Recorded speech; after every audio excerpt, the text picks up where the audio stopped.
அனைவருக்கும் வணக்கம். கடகராசிக்காரர்களுக்கு சூறாவளி போல் சிதறிய வாழ்க்கையில் நிச்சயமாக குரு பெயர்ச்சியின் காரணமாக சக்கை போடும் நேரமாக அமைவதற்கான வாய்ப்பும் யோகமும் ஏப்ரல் மாதம் 15ஆம் தேதியிலிருந்து எந்தெந்த விஷயங்கள்ல மிகவும் சிறப்பாக கிடைக்கப் போகிறது என்பதை சற்று விரிவாக பார்க்கலாம் வாங்க. கடகராசிக்காரர்களை பொறுத்த வரைக்கும் ராசிக்கு மிகவும் சகாயமானவராகவும் ராஜ யோகாதிபதியாகவும் திகழக்கூடிய குரு லாபஸ்தானமாகிய 11ஆம் இடத்தில் நுழைகிறார். இது அஷ்டம சனியால் ஏற்படக்கூடிய பாதிப்புகளை அறவே விளக்கக்கூடிய ஒரு தருணமாக அமைய போகிறது என்பதை தெளிவாகவும் துல்லியமாகவும் உறுதிப்படுத்துகிறாருங்க. இது நிச்சயமாக மிகப்பெரிய அளவுல மாற்றத்தையும் முன்னேற்றத்தையும் கடகராசிக்காரர்களுடைய வாழ்வில் ஏற்படுத்தி கொடுக்கக்கூடிய ஒரு சிறந்த அமைப்பாக பார்க்கப்படுகிறது. ஏனென்றால் குரு லாபத்தில் இருப்பது இந்த நன்மையும் முன்னேற்றமும் வளர்ச்சியும் கிடைக்கக்கூடிய ஒரு இனிமையான தருணமாக அமைகிறது என்பதை தெளிவாக உறுதிப்படுத்துகிறாருங்க. 6 மற்றும் 9ஆம் இடத்தின் அதிபதியாக இருக்கக்கூடிய குரு மிகவும் வலுவாக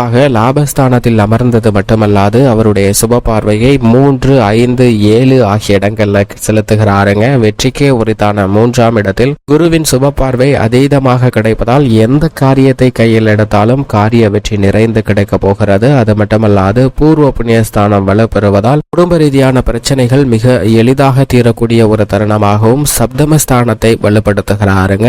எதிர்பார்ப்புகள் அனைத்தும் நிச்சயமாக கடகராசிக்காரர்களுக்கு பூர்த்தியாகக்கூடிய இனிமையான தருணமாக அமைந்துள்ளது என்பதை குரு உறுதிப்படுத்துகிறார். சூறாவளி போல் சிதறிய வாழ்க்கையில் முழு சுபகிரகமாக இருக்கக்கூடிய குருவின் பயிற்சி காரணமாக ஏப்ரல் 15ஆம் தேதி முதல் சக்கை போடும் நேரமாக அமைவதற்கான வாய்ப்பும் சாத்தியக்கூறுகளும் எந்தெந்த விஷயங்களில் மிகவும் நிறைவாக உள்ளன என்று பார்க்கும்போது முழு சுபகிரகமாக இருக்கக்கூடிய குரு அது நட்பு கிரகமாக இருக்கக்கூடிய செவ்வாயின் ஆட்சி வீடான மேசராசியிலிருந்து பகை கிரகமாக இருக்கக்கூடிய சுக்கிரனின் ஆட்சி வீட்டிற்குள் நுழைந்தாலும் கூட இந்த தருணத்தில் சூறாவளி போல் வாழ்க்கையில் நிச்சயமாக சக்கை போடும் நேரமாக அவருடைய சஞ்சார அமைப்போ அல்லது சுப பார்வையோ நிறைந்த பலனை ஏற்படுத்தி கொடுக்கக்கூடிய ஒரு சிறந்த தருணமாக அமைய போகிறது என்பதை தெளிவாக உறுதிப்படுத்துகிறாருங்க. ஏனென்றால் பொதுவாகவே குரு பகவான் ஒருவருடைய ஜாதக அமைப்பில் 2, 5, 7, 9 மற்றும் 11 ஆகிய இடங்கள்ல அபரிவிதமான வளர்ச்சியையும் செல்வ செழிப்பையும் முன்னேற்றத்தையும் நிறைந்து கொடுக்கக்கூடிய ஒரு முழு சுப கிரகமாக நவ கிரகங்களிலே வலிமை பெற்றவராக பார்க்கப்படுகிறாருங்க. அப்படிப்பட்டவர் அது பகை கிரகத்தின்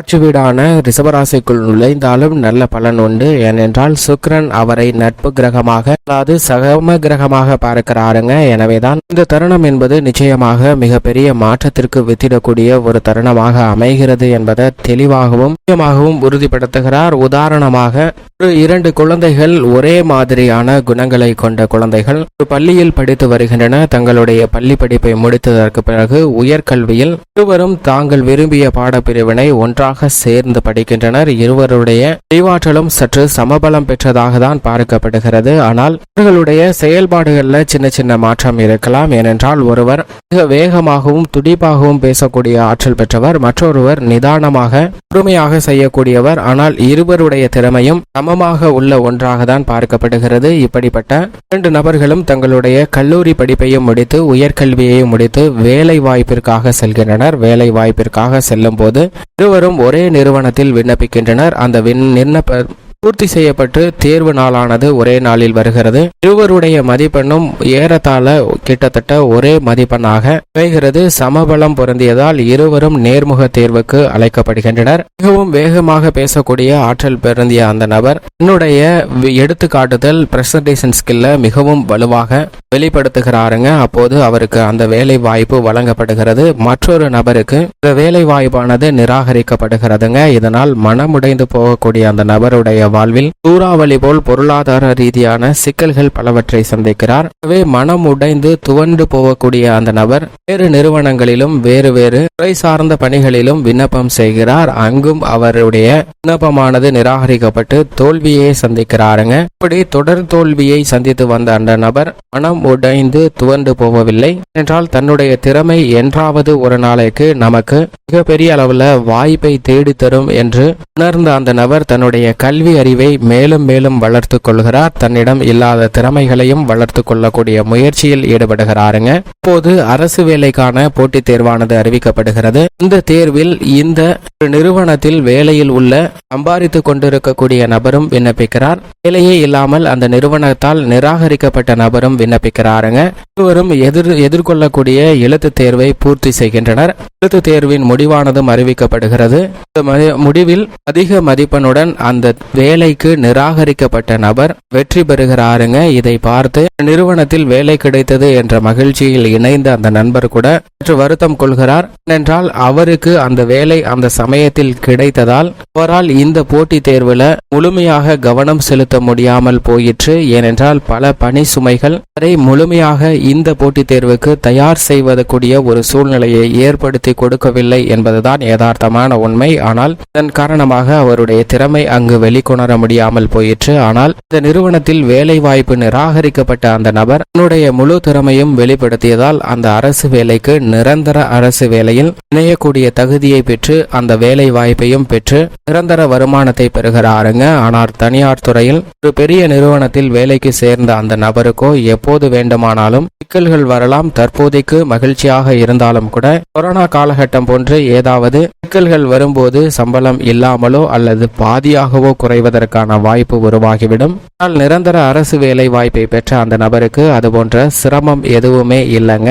இது போன்றுதான் மனித வாழ்வில் பல்வேறு வகையில சூறாவளி போல் உங்களுடைய வாழ்க்கையை சிதறடிக்கக்கூடிய வகையில் பல சிரமங்கள் வரும் என்பது யதார்த்தமான உண்மைதான். பல தோல்விகளை கண்ட அந்த நபர் தன்னுடைய திறமையும் படிப்பின் மீதும் முழுமையாக நம்பிக்கை வைத்து தனக்கு அது எப்படியாவது மிகப்பெரிய வழியை காட்டும் என்ற முழு மனதுடன் போட்டித் தேர்வுக்கு தயார் செய்து அதிக மதிப்பெண்ணுடன் வெற்றி பெற்று அந்த போட்டித் தேர்வில் அரசு வேலையையும் பெறுகிறாருங்க. அவருக்கு சக்கை போடும் நேரமாக மாறுகிறது. அதே போன்றுதான் குரு மிக வலுவாக சுகங்களை அள்ளித்தரக்கூடிய சுக்கிரனின் ஆட்சி வீட்டில் அமர்ந்திருப்பதால் நிச்சயமாக இந்த தருணத்தை சக்கை போடும் நேரமாக மாற்றிக் கொடுப்பதற்கான வாய்ப்பை அவருடைய சஞ்சார அமைப்பும் சுப பார்வையும் மிக தெளிவாகவும் துல்லியமாகவும் உறுதிப்படுத்துகிறது. இதை உணர்ந்து கொண்டு செயல்பட்டாலே போதும் மிகப்பெரிய அளவில் முன்னேற்ற வாய்ப்புகள் நிறைந்து கிடைக்கும் என்பதில் சந்தேகமே இல்லை. குரு பகவான் தனது பார்வையில் பகை கிரகமாக இருந்தாலும் கூட சுக்கிரனின் பார்வையில் சமகிரகமாக இருப்பதால் அவருடைய சஞ்சார அமைப்பை எண்ணியோ அல்லது சூழ்நிலைகளை எண்ணியோ வருத்தப்பட வேண்டிய அவசியமில்லை. ஏனென்றால் முழு சுபகிரகமாக இருக்கிறார். அவரின் பார்வையில் சூரியன், சுக்கிரன், செவ்வாய், சனி, ராகு, கேது என்ற கிரகநிலைகள் நட்பு கிரகமாகவும் சமகிரகமாகவும் பார்க்கப்படுகின்றன. ஆனால் புதன் மற்றும் சுக்கிரனை மட்டும்தான் பகை கிரகமாக பார்க்கிறார். ஆனால் புதன் மற்றும் சுக்கிரனின் பார்வையில் மிகவும் வலுவாக குரு பகவான் சமகிரகமாக பார்க்கப்படுகிறாருங்க. இது ஒரு சிறப்பான அமைப்பாக பார்க்கப்படுகிறது. அதிலும் குறிப்பாக நவ கிரகங்களிலே பகை கிரகம் இல்லாத ஒரே கிரகமாக இருப்பவர் நிச்சயமாக குரு பகவான் மட்டும்தான். எனவேதான் வானியலின் அரசனாகவும் கிரகங்களின் தலைவனாகவும் பார்க்கப்படுகிறாருங்க. மற்ற கிரக பயிற்சியை விட மிக உன்னிப்பாக குரு பயிற்சியானது பார்க்கப்படுகிறது. குருவின் அமைப்பு எப்படி உள்ளதோ அதை வைத்து நம்மளுடைய வாழ்க்கை நிலையை நிர்ணயித்துக் கொள்ள முடியும் என்பதை தெளிவாக எடுத்து காட்டக்கூடியவர் நிச்சயமாக குரு பகவான் தான். அப்படிப்பட்ட குரு பகவான் இந்த தருணத்தில் நிச்சயமாக ரிஷபராசிக்குள் நுழைந்திருப்பதால் சூறாவளி போல் சிதைந்திருந்த வாழ்க்கை அனைத்தையும் சரி செய்வதோடு சக்கை போடும் நேரமாக மாற்றிக் கொடுக்கக்கூடிய வலுவான அமைப்பில் சஞ்சரிக்கிறாருங்க. எனவே எந்த பணியாக இருந்தாலும் தொடர் தோல்வியாக இருந்தாலும் வெற்றி கிட்டும் வரை முயற்சி செய்தால் நிச்சயமாக இந்த வெற்றி நிரந்தர வெற்றியாக மாறும் என்பதில் எந்தவிதமான சந்தேகமும் இல்லை என்பதை குரு பகவான் தெளிவாகவும் துல்லியமாகவும் உறுதிப்படுத்துகிறார். கடகராசிக்காரர்களை பொறுத்த வரைக்கும் குரு மிக வலுவாக லாபஸ்தானத்தில் அமர்ந்திருப்பதால் நிச்சயமாக அனைத்து விதமான பணிகளிலும் நல்ல முன்னேற்றம் நிறைந்து கிடைக்கும். குடும்ப வருமானம் உயரக்கூடிய வகையில் பல்வேறு வகையான நன்மையை ஏற்படுத்தி கொடுக்க போகிறாருங்க. நிழல் கிரகமாக இருக்கக்கூடிய ராகு கேதுவும் சாதகமாக சஞ்சரிப்பதால் அஷ்டம சனியின் ஆதிக்கம் இருந்தாலும் அனைத்திலும் அஷ்டம சனியினுடைய ஆதிக்கம் குறைந்து சனியால் ஏற்படக்கூடிய சிரமங்களை விலக்கி நன்மை நிறைந்த ஒரு தருணமாக மற்ற ராசிக்காரர்களை விட அதீதமாக கடகராசிக்காரர்களுக்கு நன்மையை ஏற்படுத்தி கொடுக்க போகிறாருங்க குரு. அது மட்டுமல்லாது குடும்பத்தில் எந்த விதமான சுப நிகழ்வுகளை திட்டமிட்டாலும் அவை மிக சிறந்த அனுகூலமான வெற்றியை பெறுவதற்கான வாய்ப்பு உண்டு. நல்ல வரன் கிடைத்து திருமண பாக்கியம், காதல் திருமணம் செய்தல் உள்ளிட்ட அனைத்தும் சாதகமாக அமையும். புத்திர பாக்கியம் நிறைந்து கிடைக்கக்கூடிய ஒரு தருணமாக பார்க்கப்படுதுங்க. அஷ்டம சனியின் ஆதிக்கம் இருக்கக்கூடிய இந்த தருணத்துல குரு லாபத்தில் இருப்பதால் திருமணம், புத்திர பாக்கியம் உள்ளிட்ட விஷயங்கள்ல நிச்சயமாக தடைகள் விலகுகிறது. குடும்பத்தில் அமைதியும் ஒற்றுமையும் நிலவுவதற்கான வாய்ப்பு உருவாகிறதுங்க. மேலும் எந்த சூழ்நிலையிலும் கடன் வாங்க வேண்டிய ஒரு சூழ்நிலையே இல்லை என்பதை தெளிவாகவும் துல்லியமாகவும் உறுதிப்படுத்துகிறார். ஆண்டு முழுவதும் உத்தியோக ரீதியான பணிகள்ல நல்ல வளர்ச்சி ஏற்படுத்தி கொடுக்க போகிறாருங்க. சனி பகவான் அஷ்டமத்தில் அமர்ந்தாலும் ராகு மற்றும் கேதுவும் சாதகமாக சஞ்சரிக்கக்கூடிய இந்த தருணத்துல குருவும் லாபஸ்தானத்தில் மாறியிருப்பதால் உத்தியோக ரீதியான சிரமங்கள் விலகும். சிலருக்கு பதவி உயர்வு, ஊதிய உயர்வு உள்ளிட்ட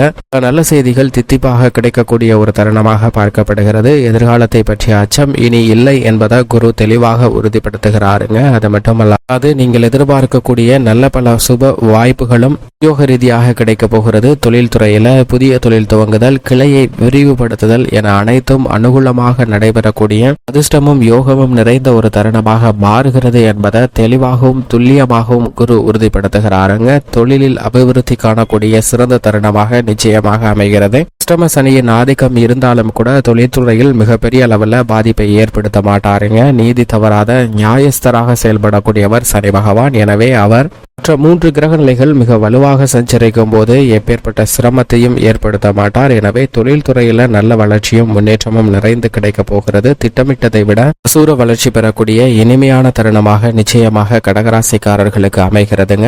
ஏற்றுமதி இறக்குமதி துறையில் மிகப்பெரிய அளவுல வாய்ப்பு நிறைந்து கிடைக்க போகிறது. கலைத்துறையின் நாயகனாக இருக்கக்கூடிய சுக்கிரன் மாறி மாறி சஞ்சரித்தாலும் பெரும்பாலும் சாதகமாக தான் சஞ்சரிக்கிறார். எனவே இந்த தருணத்துல அனைத்து விதமான கலைத்துறை ரீதியான தயாரிப்பு சார்ந்த பணிகள்ல மிகப்பெரிய அளவுல நல்ல முன்னேற்றம் நிறைந்து கிடைக்கிறது. நிதி நிறுவனங்களின் பிரச்சனைகளும் சுமூகமாக தீர்வு காணப்படும். ஒத்தி வைக்கப்பட்ட கலைத்துறை ரீதியான பணிகள் மிக சிறப்பாக துவங்குவதற்கான வாய்ப்பு நிச்சயமாக உண்டுங்க. சிரமங்கள் வெகு அளவில் குறைகிறது என்பதை தெளிவாக எடுத்து காட்டுகிறார். நல்ல காலம் கலைத்துறைக்கு மிகவும் அபரிவிதமாக பிறந்திருக்கிறது.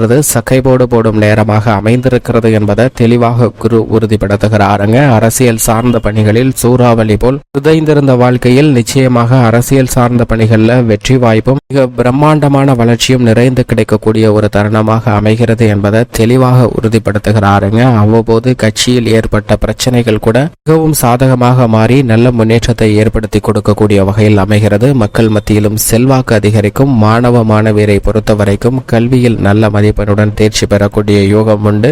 விவசாயத்துறையின் அதிபதியான செவ்வாயின் நட்பு கிரகமாக இருக்கக்கூடிய குரு லாபஸ்தானத்தில் அமர்ந்திருப்பதால் விளைச்சல் வருமானம் அதிகரிக்கும். கால்நடை அபிவிருத்தி அடையக்கூடிய ஒரு தருணமாகவும் பழைய கடன்கள் இருப்பின் அவற்றை அடைத்து மகிழ்வதற்கான யோகமும் நிறைந்து கிடைக்கிறதுங்க. புதிதாக விவசாய நிலம், சொந்த வீடு, வீட்டுமனை, அசையும் சொத்துக்கள், அசையா சொத்துக்கள் வாங்குவதற்கான யோகம் கடகராசி பெயர்கள்ல நிச்சயமாக நிறைந்து கிடைக்கக்கூடிய ஒரு தருணமாக பார்க்கப்படுகிறது. பெண்மணிகளை பொறுத்த வரைக்கும் சனி பகவான் மிக அதீத பலத்துடன் அஷ்டமத்தில் அமர்ந்திருந்தாலும் பெண்மணிகளின் நலனுக்கு பொறுப்பேற்ற குரு சுக்கிரன் ஆகிய 2 கிரக நிலைகளும் வலம் வந்து கொண்டிருக்கின்றன சாதகமாக. எனவே பெண்மணிகளுடைய எதிர்பார்ப்பு மிக சிறப்பாக பூர்த்தி அடையும். அது மட்டுமல்லாது பெண்மணிகள் எந்த விஷயத்தை செய்தாலும் அதில் லாபம் நிறைந்தவையாகவும் குடும்ப முன்னேற்றத்திற்காகவும் மிக சிறப்பாக அமையும். மேலும் சாதகமாக மாற்றிக்கொள்ள நிச்சயமாக கடகராசிக்காரர்கள் இந்த குரு பெயர்ச்சி துவங்கி முதல் 3 மாதம் வரை வாரத்தில் வியாழக்கிழமை விரதம் இருந்து அருகாமையில் உள்ள குரு பகவான் அல்லது நவகிரக சன்னதி சென்று தீபமேற்றி வழிபாடு செய்யுங்கள். நீங்கள் எதிர்பார்க்கக்கூடிய நிகழ்வு அப்படியே நடக்கும்.